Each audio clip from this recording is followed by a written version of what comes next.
This is episode 2 of Splinterlands 101. We're going to be talking about how to understand these cards, how to set up your teams, and getting going with some of your first battles. Stay tuned. Hello, bonjour, kamusta, how are you guys doing, my krill crew? I am Luke. I am here to help the krills in this ocean of play to earn games. We are trying to survive long enough to not be whale food, to eventually rank up and become whales one day ourselves in these games. And this is episode 2 of Splinterlands 101, where I walk through just how to start this game, how to start earning. And today, this is just episode 2, so we're going to start explaining some of the cards, how they work. We're not going to go over every single ability. That will be the next episode, but just enough to get you an idea of how to start playing this game, how to set up your first couple teams and battle, and hopefully start winning some matches. So first of all, in this game, you need to understand that there are summoners, and what summoners do is they give a buff to all of your monsters. They're not doing any attacks themselves, but they give buffs to the monsters that you play and will allow you to play a certain type of monster. So fire deck will obviously unlock the fire monsters, water, the water monsters, etc., etc. The only one that's unique in that is dragon, because dragon, you'll pick the summoner and then you'll pick which deck you want to use. So you can use this +1 armor summoner from the dragon team and pair it with fire monsters, or you can pair it with earth monsters. Then you can also click monsters and neutral, and these neutral cards can be used with any single deck that you use, no matter if you pick fire, water, death, doesn't matter. Now, while you set up your team, you need to realize there's 4 types of cards. 1 is melee attackers, 2 ranged attackers, 3 magic damage dealers, and 4, some cards have no attack at all, but usually buff your team in some way. Again, we're not going to go over every ability in this video. That will come in the next video, but let's give you enough just to get started. So melee damage is usually where you'll find your tanks. So example for the fire deck here, if we're looking at living lava, this is usually for lower levels is something that's going to be your tank, because it'll have a little bit of armor, lots of health, and then usually ability like shield or void to take away some melee or magic attack, or it'll have something like heal so that it'll heal itself up over time. Now, melee damage dealers can only attack from the first position unless they have another ability with it.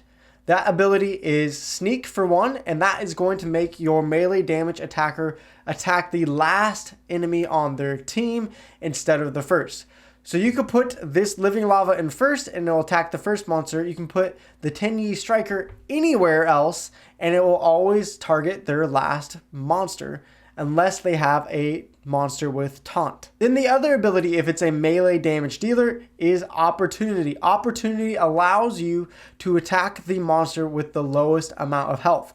So if it has 1 health in the first spot, the Serpentine Spy will attack it. If it has 1 health and it's in the middle of the team, it will attack there. If it's the last monster in the team, 1 health, for example, it will attack there. Whatever the lowest health monster is in that round, it will target that next. Then there is one more ability for melee damage that allows to attack from another position, and this is reach. So reach will allow you to put it in the second place monster and will reach over the first place monster to still get an attack off. Of course, if they're in the 3rd, 4th, 5th, or 6th position, they won't attack until they get to the second position. Then you have ranged damage dealers. The ranged damage dealers can attack from anywhere except the first position. So if they get put in first slot of the team, or if all your front monsters die and they get put to the first spot, they will no longer be able to attack unless there's a special rule set, which we'll talk about in a future video. They will also always attack the first spot unless they have this ability called snipe, which the snipe will attack the monster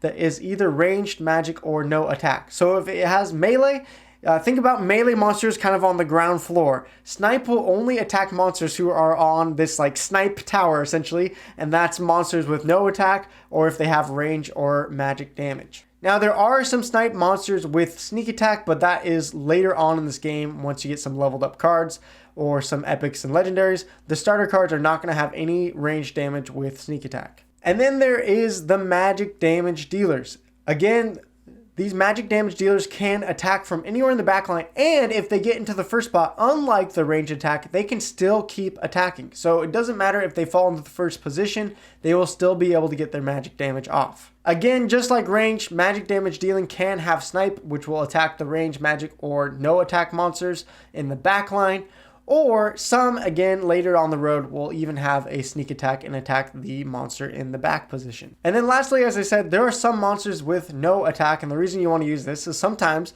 like this Guardian on the water team, will have a tank heal, which will heal your tank each round. Sometimes they won't have a buff to your team, but have something like flying and be low mana so that it dodges more melee or range attacks. And the reason you put this card in is to just absorb an attack or two from the enemy team. Now, another important stat to notice here is not just the damage, but the speed. The speed can be seen here in this little blue bubble. Why speed is important is, one, it allows cards to go first. So the higher the speed a card has will go first. So a Spark Pixies with 5 speed will go first often in a match because it has high speed, where a card like Living Lava will often attack last in a round because it only has 1 speed. Not only is speed important for turn order, but it's also really important for miss chances. So if you don't know this, magic damage cannot be dodged, which is why magic damage is sometimes really powerful, but melee and ranged damage can be dodged. The way you calculate your chance to miss is you take the speed differential of the 2 cards and you multiply it by 10%. So you can see here a Spark Pixies with 5 speed attacking a Living Lava will always hit because it has 5 speed versus the 1 speed. However, if a Living Lava tries to attack the Spark Pixies, it has a 40% differential in the speed. 5 minus 1, 4 times 10%, a 40% chance to miss. Then there's abilities we'll go over more in depth and later, but like flying or dodge, which if a monster doesn't have flying, will add an extra 25% chance to miss the card. So the Living Lava attacking the Spark Pixies has in total a 65% chance to miss the card, which is a huge number. Now let's put this together in some battles and show you how this all works. Again, we're not looking at every ability, but enough to hopefully get us going.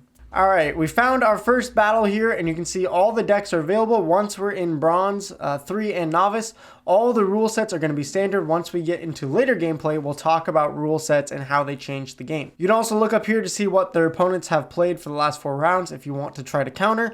But for now, we're just going to go with our own setups and see what works well. For 27 mana, a lot of people like to use Kelia, so let's use this deck.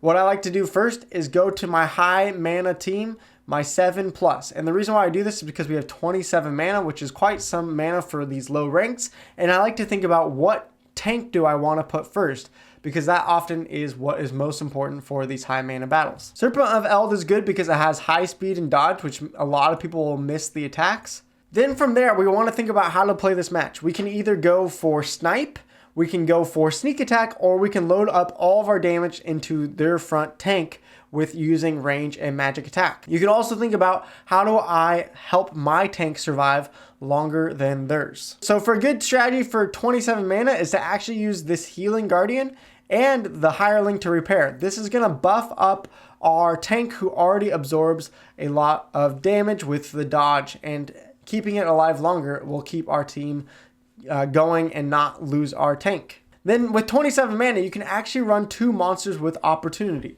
So instead of a sneak or snipe attack, we're going to go for full opportunity. I like running teams that focus on one area of damage. If you can get 2 attackers with sneak, that's great. If you can get 2 attackers with snipe, that's great. If you can get 2 attackers with opportunity, you're doing double damage to the same area rather than spreading out your team, doing 1 snipe, 1 sneak, 1 tank shot. You're trying to focus your damage as much as possible into one area, and then these 2 supporting characters are just keeping our tank alive. So let's see how this works out. All right, so they ran a team to minus our armor, so that's going to hurt us a little bit.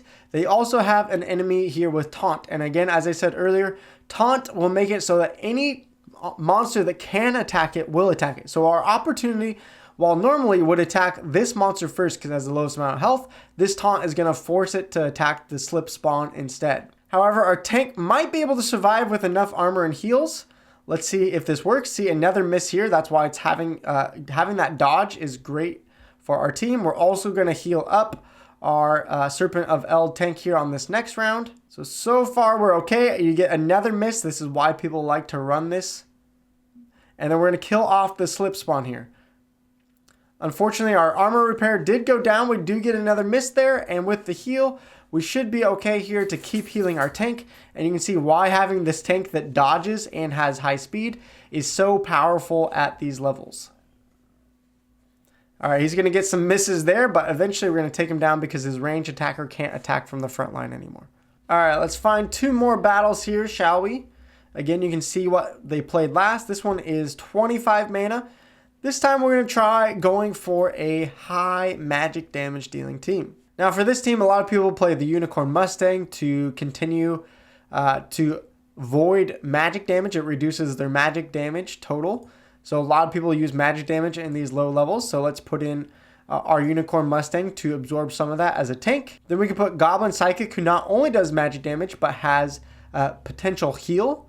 And then the Regal Periton is a great card to absorb snipe or sneak attack because it has 5 speed plus flying. So if they try to go for a backline sneak attack, often the Periton will dodge it and give a chance to do more damage and stay alive even longer. The only thing that this team is really weak towards is if they use opportunity from Kelia, just like we did last match. Often our Princess and Psychic will die pretty quickly. All right, so this turn we do magic damage, and they also chose magic damage. See if we chose the same thing.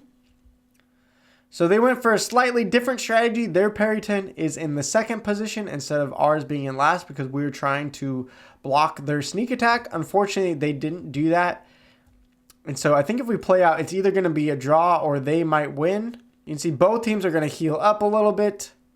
But unfortunately, our Unicorn is going to die first. And then their Periton will have a more tank possibilities. Although we got a lucky hit there with our Unicorn attacking first. So sometimes you can see you can do everything right. And I even would say I had a bigger chance to lose this round. But it just came to whose Unicorn attacked first. And sometimes, you're just going to lose matches or win matches based on a coin flip. It just happens in this game that has, some RNG and chance. And that's okay. You move on from the losses and then you celebrate the times that you get lucky and you win. The matches are so short. They're only a couple minutes long to set up. So you don't have to feel too bad if you lose one based on, a coin flip. All right, here we go. This one's a little bit lower mana, 16. A lot of people like to use the Thaddeus deck for low mana. It counters magic because Thaddeus Brood gives the -1 magic as well as health. A great low tank for 6 mana in this deck is Curse Wind Deku. We haven't talked about it, but the ability Thorns does 2 damage once they attack with a melee attack. So you do 2 damage in return, which is great. Then you can use Death Elemental for that magic snipe attack, so you can take out their backline a little bit. Undead Badger for a little bit of a sneak attack. And then we're going to put a 1 mana card in the back that's just going to absorb in case they do any sneak attack to us. So let's see, they use the green deck here. They did not have any monsters with 2 magic damage, so we didn't counter that much. But we should have a sneak attack that kills them. Our Curse Wind Deku, if it doesn't miss, should do 2 damage and Thorns once the Unicorn attacks our Curse Wind Deku. You could argue that maybe we could have put 1 monster here to block the snipe. That would have been helpful, but we were instead protecting our sneak attack. So not only do you have to think about in this game what you want to do. Do you want to focus on snipe? Do you want to focus on sneak? You also have to think about how are they going to attack my backline? Are they going to go for sneak like I thought they were here and I was wrong? Or should we have put a monster here to absorb the snipe attack? Sometimes you're going to guess and sometimes you're going to guess wrong. That's okay. You're just trying to put your best foot forward and try to counter what they're doing and then see if you win. Again, you're not going to win every single match. But let's see how this one plays out. Slow it down for us here a little bit. The -1 health is great because our snipe is actually going to kill their snipe. I forgot about that. So having the -1 health got us a kill that first round. You can see the Thorns are doing damage back to the Unicorn. And even though it blocks our magic damage, we should have enough melee damage there. And you can see we got another win. So hopefully episode 2 was enough to show you how to play some of your first battles here. You want to focus your damage either towards their tank, either the snipe or sneak, and then you have to think about how is your opponent going to play. Are they going to go towards your tank? Are they going to load up on sneak or snipe? How do you prevent your team from dying in the backline? Or how do you use monsters that buff up your team like the healing and the shield repair for your tank to keep your tank alive as long as possible? These are just some tips to get you along the way though. Next episode we should be talking about all of the abilities in the game and how you can either buy or rent them and use them to defeat your opponents. So looking forward to that. For now, adios, pa'alam, peace out, and I'll see you guys next time.